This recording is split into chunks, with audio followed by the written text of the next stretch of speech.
Hello friends, welcome to SSC coaching centre. दोस्तों, आपको complete तैयारी करनी है तो चैनल के साथ में जुड़ जाइए। सभी तरह के वीडियो आपको मिलेंगे। देखिए, गणित का वीडियो आपको मिलता है, रीजनिंग का भी मिलता है और अब आपके लिए जीके का वीडियो भी मिलेगा। दोस्तों, तो वीडियो देखते रहिए, चैनल के साथ जुड़ जाइए, सब्सक्राइब कर लीजिए और बेल आइकन का बटन जरूर दबाइएगा, जिससे कि सभी वीडियो का नोटिफिकेशन आपको जरूर पहुँचे। ठीक है दोस्तों, आपको रेगुलर वीडियो मिलेंगे, 3 से 4 वीडियो रेगुलर मिलेंगे पूरे दिन में। तो आप रेगुलर वीडियो को देखिए और तैयारी एग्जाम की अच्छे से कीजिए।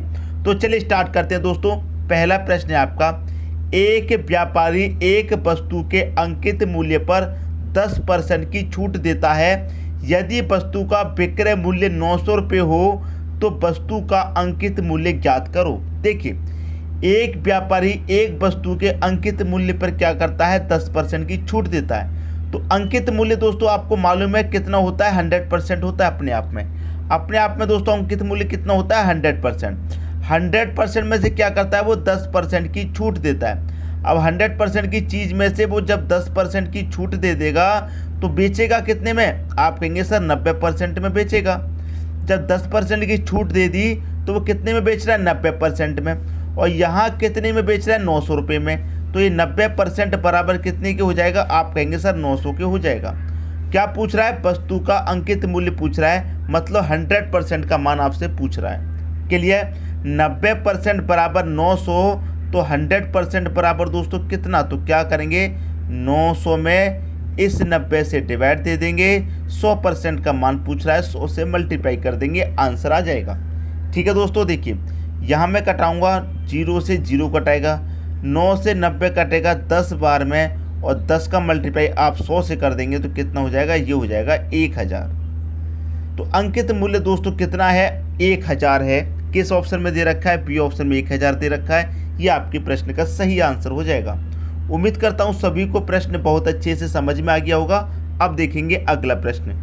अगला प्रश्न है, विपरीत दिशाओं से आ रही 152.5 मीटर और 157.5 मीटर लंबी दो गाड़ियां दोस्तों आ रही हैं विपरीत दिशाओं से। ठीक है, दोनों की आपको लंबाइयां यहाँ पर दे रखी हैं। ठीक है, यहाँ पर 9.3 सेकंड में एक दूसरे को पार कर जाती हैं। समय भी दे रखा है, एक दूसरे को कितने में पार कर जाती है, 9.3 सेकंड में एक दूसरे को पार कर जाती हैं। तो दोनों गाड़ियों की संयोजित गति घंटा क्या होगी, प्रति घंटा क्या होगी। देखिए दोस्तों, सबसे जरूरी बात तो यह है कि क्वेश्चन को अच्छे से समझना है। समझने का मतलब है कि यहाँ समय आपको क्या दे रखा है, 9.3 सेकंड में समय दे रखा है, और यहाँ पर आप देखेंगे क्या दे रखा है, घंटे में। एच का मतलब क्या होता है, आवर होता है, घंटा। ठीक है, तो इसका मतलब क्या है, छोटी यूनिट दे रखी है, बड़ी यूनिट में पूछ रहा है। छोटी यूनिट मीटर आपको दे रखी है और क्या रखा, किलोमीटर में पूछ रहा है। क्लियर, इतनी बात दोस्तों समझ में आई।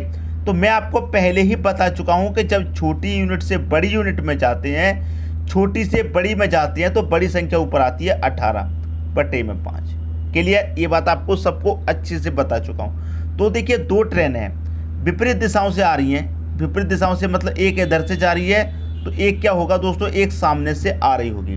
तो याद आपको हमेशा ये रखना है कि जब विपरीत दिशाओं से आए, आमने सामने से आए, तो क्या करते हैं, उनकी चाल को भी प्लस करते हैं, उनकी लंबाइयों को भी प्लस करते हैं। क्लियर, अगर उनकी चाल घंटे में कितनी भी दे रखी हो, 2 किलोमीटर पर घंटा उनकी गति दे रखी हो, कितनी भी गति दे रखी हो, उसे प्लस करते हैं। ठीक है, उनकी लंबाइयों को भी क्या करते हैं, प्लस करते हैं। अगर एक ही तरफ से हो, आमने सामने से ना हो, एक ही दिशा में हो, पहली ट्रेन जिस दिशा में जा रही है दूसरी गाड़ी भी उसी दिशा में जाए, तो उस कंडीशन में माइनस करते हैं। समझ में आ गई दोस्तों बात। तो क्या करेंगे दोस्तों, ये विपरीत दिशाओं से हैं तो प्लस करेंगे, 152.5 प्लस 157.5, ये आपको दे रखा है दोनों को। क्लियर, हमें क्या करना है, गति ही तो पता करें। तो गति बराबर दोस्तों क्या मालूम है आपको, क्या होती है, स्पीड बराबर क्या होता है, चाल बराबर क्या होता है, दूरी बट्टे समय। दूरी आपको दे रखी है इतनी, दोनों को जोड़ देंगे, समय आपको दे रखा है 9.3 का। ठीक है, स्पीड आपको निकालनी है। इनको और इनको जब आप जोड़ेंगे तो ये कितना हो जाएगा, ये हो जाएगा दोस्तों आपका 310। ठीक है, बटे में कितना, 9.3। क्लियर इतनी बात। अब यहाँ पर मल्टीप्लाई कितने से कर देंगे, आप मल्टीप्लाई यहाँ कर देंगे 18/5 से। के लिए पहले ही बता चुका हूँ मल्टीप्लाई क्यों करेंगे, क्योंकि आप जब स्पीड निकाल रहे हैं तो स्पीड में क्या होगा दोस्तों, यहाँ सेकंड में दे रखा है, यहाँ घंटे में, तो उसे हम चेंज करेंगे 18/5 से, इसलिए यहाँ पर 18/5 से मल्टीप्लाई किया है। क्लियर, क्योंकि स्पीड हमको क्या करनी है, चेंज करनी है, जो स्पीड हम निकाल रहे हैं। ठीक है दोस्तों, समझ में आई। अब देखिए यहाँ से मैं इस दशमलव को हटाऊंगा, दशमलव को यहाँ से हटाऊंगा, तो इसका मतलब क्या है, 1 0 लग जाएगा यहाँ ऊपर। 1 0 आपने यहाँ लगा दिया। यहाँ कितना हो गया दोस्तों, 93 हो गया। यहाँ 3100 हो गया, यहाँ 18, यहाँ 5। इसको हमें क्या करना है, काट के बस सॉल्व कर लेना है। काट के सॉल्व कर लेंगे, आपके प्रश्न का दोस्तों सही आंसर आ जाएगा। देखिए मैं यहाँ पर इसे काटूंगा 3 से, 3 से काटूंगा, 3 त्रिक 9, 3 एकम 3। ठीक, अब मैं इसे भी दोस्तों काटूंगा 3 से, 3 से इसे कटा लूँगा, 3 छिक्के 18 और ये कट जाएगा 1 0। नहीं नहीं नहीं, 3 छिक्के 18 कटेगा सीधा। ठीक है, 3 छिक्के 18 ये कट गया। अब देखिए और कटाइए, यहाँ पर दोस्तों मैं इसे कटाऊंगा 31 से, 31 कट जाएगा एक बार में, और ये क्या हो गया, 2 0 हो गए। ठीक है, 5 से मैं ये 2 0 कटा दूंगा तो दोस्तों 20 बार में कटेगा। 20 मल्टीप्लाई 6, 20 का मल्टीप्लाई 6 से करूँगा, कितना हो जाएगा, 120 हो जाएगा। तो 120 दे रखा बी ऑप्शन में, आपका आंसर आ गया। स्पीड कितनी आ गई, 120 की आ गई। क्लियर हुई बात। उम्मीद करता हूँ प्रश्न आप सभी को बहुत अच्छे से समझ में आ गया होगा, किसी को कोई डाउट नहीं होगा। ठीक है दोस्तों, अब देखेंगे अगला प्रश्न। अगला प्रश्न है, निम्नलिखित में कौन सा सही है। देखिए आपके पास 4 ऑप्शन हैं, 4 में से कौन सा सही है ये आपको बता देना है। ठीक है, तो देखिए इस साइन का मतलब क्या होता है, जिस तरफ नोक होती है वो संख्या छोटी होती है। ठीक है, यहाँ पर देखिए जिस तरफ संख्या नोक है उस तरफ वो संख्या छोटी होनी चाहिए। बराबर का मतलब है या तो संख्या आपस में बराबर होंगी, और इस साइन का मतलब क्या है, जिस तरफ नोक है वो संख्या छोटी होगी, अगर छोटी नहीं है तो या फिर क्या होगी, बराबर होगी। ठीक है, अब देखिए यहाँ पर आप देखेंगे तो संख्याएं चारों ऑप्शन में समान है। 9/16, 13/24, 9/16, 13/24, 9/16, 13/24, 9/16, 13/24, चारों ही ऑप्शन में संख्याएं क्या हैं, समान हैं। ठीक है, तो इनमें से कोई एक सही होगा। अब आपको देखिए बताना है, 9/16 और 13/24 में हम क्या करेंगे, नीचे क्या है, 16 है और नीचे क्या है, 24 है। क्या करेंगे हम, 16 का 24 का एलसीएम अगर लें, 16 24 का अगर मैं एलसीएम लूँगा तो कितना हो जाएगा, एलसीएम हो जाएगा दोस्तों 48। ठीक है, एलसीएम आपका 48 हो जाएगा।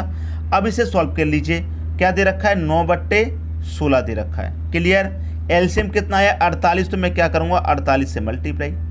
बाद में कितना दे रखा है, 13/24 दे रखा है, और एलसीएम मेरा कितना है 48, तो मैं क्या करूँगा 48 से मल्टीप्लाई कर दूंगा। और साइन किस तरीके का दे रखा है, इस तरीके का दे रखा है। समझ में आई दोस्तों बात। अब 16 से मैं 48 को कटाऊंगा तो ये कितनी बार में कटेगा, 3 बार में, और 9 त्रिका कितना हो जाएगा, ये हो जाएगा 27। 24 से 48 को कटाऊंगा कितनी बार में कटेगा, 2 बार में, 13 दूनी का कितना हो जाएगा, 26 हो जाएगा। साइन हमारा कैसा है, ऐसा। इस साइन का मतलब मैंने क्या बताया, जिस तरफ नोक होती है वो संख्या छोटी होती है, तो 26 आपका छोटा है, बिल्कुल सही है। 27 बड़ा है, इसका मान कितना निकल के आया आपका 27, इसका निकल के आया है 26, और आपका साइन ये वाला है। तो जिस तरफ नोक होती है वो संख्या छोटी होती है, बिल्कुल सही है। पहले ही ऑप्शन में आपको आपका आंसर मिल गया। ठीक है, पहले ही ऑप्शन में मिल गया, अब कहीं भी जाने की जरूरत नहीं है। जब देखिए संख्याएं समान हैं तो ये वाली संख्या छोटी होगी, नहीं होगी, क्योंकि ये 27 है, ये 26 है।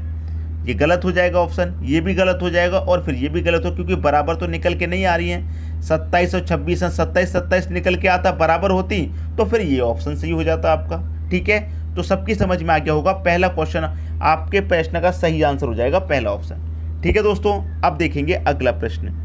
अगला क्वेश्चन है, 2 संख्याओं के वर्गों का योग 386 है। यदि एक संख्या 5 है तो दूसरी संख्या क्या होगी। देखिए 2 संख्याओं के वर्ग का योग, ये पहली संख्या हो गई और ये दूसरी संख्या हो गई। दोनों के वर्ग का योग कितना दे रखा है, 386। पहली संख्या दूसरी संख्या दोनों के वर्ग का योग 386। अगर एक संख्या हमारी 5 है तो दूसरी संख्या क्या होगी, ये क्या है दोस्तों, वर्ग का योग। पहली संख्या दे रखी है 5, तो 5 का वर्ग मैं इसमें से अगर माइनस कर दूंगा 25 होता है। 5 का वर्ग कितना होता है, 25। अगर मैं 386 में से पहली संख्या का वर्ग माइनस कर दूंगा तो दूसरी संख्या का वर्ग बचेगा। ठीक है, तो 386 में से 25 को आप घटा देंगे, 386 में से आपने 25 घटाया, कितना बचेगा, आप कहेंगे सर 361 बचेगा, क्योंकि 6 में से 5 जाएगा 1। ठीक है, 6 में से 5 गया 1, 38 में से 2 जाएगा 36, 361 बचा। अब देखिए पहली संख्या तो आपकी 5 थी, तो आपने 5 का स्क्वायर इसमें से माइनस कर दिया। दो संख्याओं के स्क्वायर में से आपने एक संख्या का स्क्वायर माइनस कर दिया, तो दूसरी संख्या का स्क्वायर बचेगा। तो दूसरी संख्या का स्क्वायर आप देखेंगे कि 361 किस संख्या का स्क्वायर होता है, आप सीधा सीधा कह देंगे कि 361 जो होता है वो 19 का स्क्वायर होता है।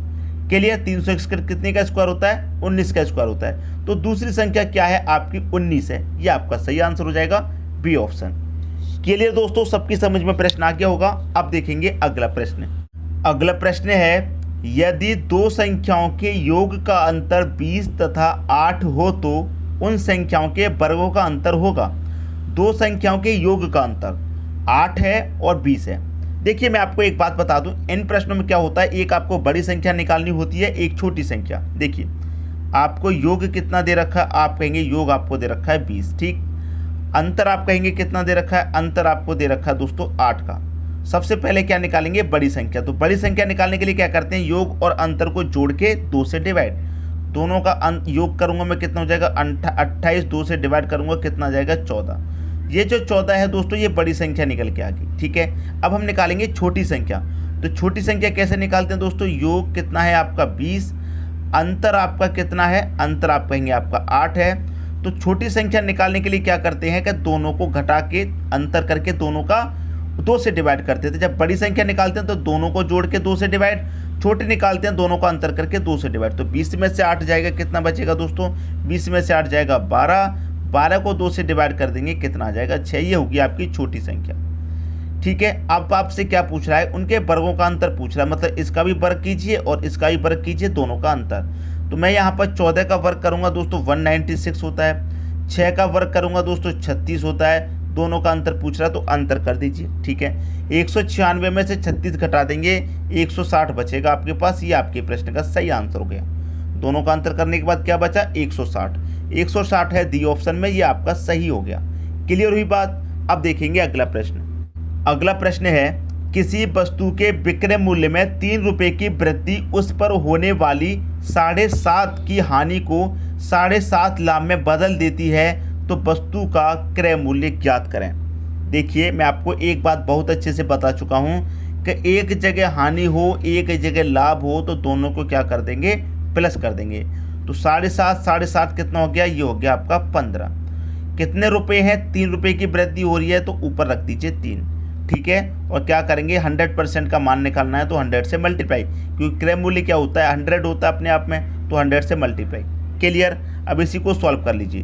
3 5 15 कट जाएगा, 5 से 100 कटेगा 20 बार में। क्रय मूल्य क्या हो गया दोस्तों 20 रुपये हो गया। सी ऑप्शन हो गया सही आंसर। क्लियर हुई दोस्तों बात, सबकी समझ में आ गया होगा। अब देखेंगे अगला प्रश्न। अगला प्रश्न है, ललित अपनी कार को 20% हानि के बजाय 5% हानि पर बेचता है तो उसे 45,000 रुपये अधिक मिलते हैं, तो कार का क्रय मूल्य ज्ञात कीजिए। देखिए पहले ललित अपनी कार को 20% की हानि पर बेच रहा था, लेकिन फिर बाद में सोचा कि 5% की हानि पर बेचेंगे, ठीक है। तो पहले 20% की हानि पर बेच रहा था, बाद में 5% की हानि पर बेच रहा है, तो 20 में से 5 घटा देंगे, फिर भी उसे 15% की हानि हो रही है। क्लियर। फिर भी कितने बेच रहा है 15% में बेच रहा है। पहले 20% की हानि पर बेच रहा था, लेकिन उसने बाद में अब सोचा कि 5% पर बेचेंगे, ठीक है। तो कितने में बेच रहा है, अभी भी 15 में बेच रहा है। और यहाँ उसे कितने मिलते हैं दोस्तों 45,000 रुपये अधिक मिलते हैं, तो 15% का मान कितना हो जाएगा 45,000 के बराबर हो जाएगा। 15% का मान 45,000 के बराबर, तो 1% का मान सबसे पहले आप निकाल लीजिए। 1% का मान निकालेंगे, 15 से 45 कटेगा 3 बार में 3,000। 1% का मान 3,000। आपको क्रय मूल्य बताना है, क्रय मूल्य का मतलब 100% का मान बताना है। 1% बराबर 3,000, तो 100% बराबर कितना हो जाएगा 100 का मल्टीप्लाई कर देंगे 3 से, तो ये हो जाएगा दोस्तों आपका 3 लाख। क्लियर। किस ऑप्शन में दे रखा है 100% का मान हो जाएगा 3 लाख, क्रय मूल्य कितना है 3 लाख है। किस ऑप्शन में दे रखा है 3 लाख दे रखा है आपके सी ऑप्शन में, तो सी ऑप्शन क्या हो जाएगा दोस्तों आपके प्रश्न का सही आंसर हो जाएगा। क्लियर। सबकी समझ में प्रश्न बहुत अच्छे से आ गया होगा। अब देखेंगे दोस्तों अगला प्रश्न। अगला प्रश्न है, यदि ड्राइवर कार को 15 मीटर पर सेकंड की चाल से चलाता है तो उसके द्वारा 3 घंटे 20 मिनट में तय की गई कुल दूरी ज्ञात कीजिए। देखिए दोस्तों एक चीज़ मैं आपको बता दूं कि यहाँ दोस्तों क्या दे रखा, मीटर पर सेकंड। याद रखिए, यहाँ मीटर पर सेकंड दे रखा है, यहाँ किलोमीटर दे रखा है, तो यूनिट अलग अलग है। यहाँ मीटर में है, यहाँ किलोमीटर में है। बड़ी यूनिट में आंसर पूछा गया है तो आप क्या करेंगे, ये जो छोटी यूनिट है इसे भी आप बड़ी यूनिट में चेंज कर लेंगे। तो आपकी जो चाल है दोस्तों वो 15 की है मीटर पर सेकंड में, लेकिन उसे आप किलोमीटर में बना लीजिए। छोटी यूनिट से किलोमीटर में बनाएंगे, बड़ी यूनिट में बनाएंगे तो बड़ी संख्या ऊपर आ जाएगी, मतलब 18 ऊपर आ जाएगी, बट्टे 5 में आ जाएगा। ठीक है दोस्तों, इतनी बात तो क्लियर है, यहाँ तक किसी कोई डाउट नहीं होगा। तो देखिए मैं इसे कटा दूंगा, 5 तिरिक का 15 करेगा, 18 तिरिक कितना हो जाएगा, ये हो जाएगा 54 किलोमीटर पर घंटा इसकी चाल निकल के आ गई हमारी किलोमीटर पर घंटा में। ठीक है, अब आपसे क्या रहा है कि उसके द्वारा 3 घंटे 20 मिनट में तय की गई कुल दूरी आपको निकालनी है। 3 घंटा आपको दोस्तों दे रखा है, प्लस ये जो 20 मिनट है इसे भी आप क्या करेंगे, घंटे में कन्वर्ट करेंगे। जब 20 मिनट को घंटे में कन्वर्ट करेंगे तो क्या करेंगे, 60 से डिवाइड करेंगे। 0 से 0 कटेगा, 2 1 कम 2, 2 तिरिक का 6। ये क्या हो जाएगा, ये हो जाएगा आपका 3 प्लस 1/3 हो जाएगा। 3 तिरिक का 9, 9 में 1 जोड़ेंगे तो 10/3 हो जाएगा। तो ये आपके निकल के आ गया समय। ठीक है, ये आपका समय निकल के आ गया। 3 घंटे 20 मिनट में कुल कितनी दूरी तय की गई ये आपको बताना है। तो चाल आपकी दोस्तों कितनी है, 54 की है। ठीक है, आपको क्या बताना है, दूरी बतानी है। तो आपको एक चीज़ मालूम है कि दूरी बराबर क्या होता है, दूरी बराबर होता है चाल गुने समय। ठीक है, तो आपको देखिए दूरी बराबर चाल गुने समय होता है। दूरी आपको निकालनी है। चाल आपके पास दोस्तों कितनी है, 54 की है, इनटू समय कितना है, समय 10/3 का है, 10/3 का समय है। अब मैं 3 से 54 को कटाऊंगा तो दोस्तों 18 बार में कटेगा। 18 का 10 से मल्टीप्लाई करूंगा कितना हो जाएगा, 180। दूरी दोस्तों कितनी निकल के आ गई, दूरी निकल के आ गई 180 किलोमीटर। तो 3 घंटे 20 मिनट में उसने कुल कितनी दूरी तय की गई, 180 किलोमीटर की दूरी तय की गई। पहला ऑप्शन हो जाएगा आपके प्रश्न का दोस्तों सही आंसर। उम्मीद करता हूं कि सभी को प्रश्न बहुत अच्छे तरीके से दोस्तों समझ में आ गया होगा। दोस्तों वीडियो पसंद आया लाइक करें, दोस्तों में शेयर करें, चैनल को सब्सक्राइब नहीं किया है तो कर लीजिए और बेल आइकन का बटन भी दबा दीजिए दोस्तों। धन्यवाद।